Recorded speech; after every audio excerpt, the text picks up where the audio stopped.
الله وحده والصلاة والسلام على من لا نبي بعده. قابل احترام علماء کرام اور دانشوران ذی احترام، السلام علیکم ورحمۃ اللہ وبرکاتہ.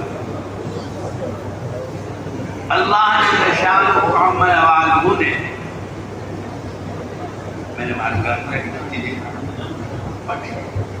اللہ جل شانہ محمد والہ نے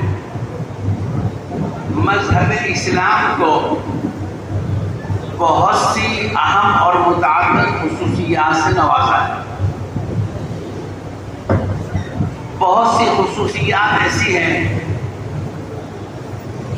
اور بہت سی صفات اس میں ایسی ہیں جو اس سے پہلے کی ملل اور اس سے پہلے کے ادیان میں نہیں نظر آتی.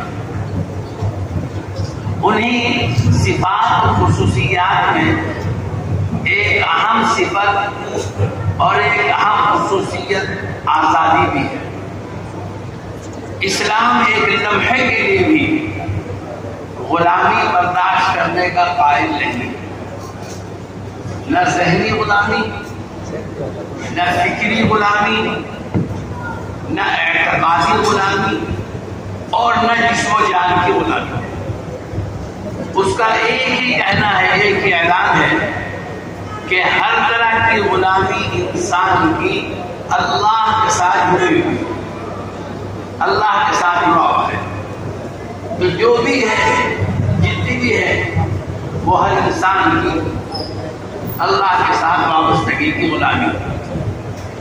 یہی وجہ ہے کہ حضور پاک صلی اللہ علیہ وسلم جب دنیا میں تشریف لائے تو اس وقت غلامی کا زبردست چال چلا تھا.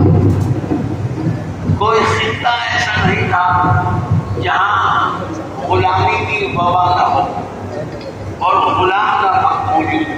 ہر ملک میں، ہر علاقے میں اسلام آیا اور سب سے پہلے آ کر حضرت محمد صلی اللہ علیہ وسلم نے غلامی کی حدود، غلامی کی شرطیں، آزادی کی حدود اور آزادی کی شرطیں بیان کی.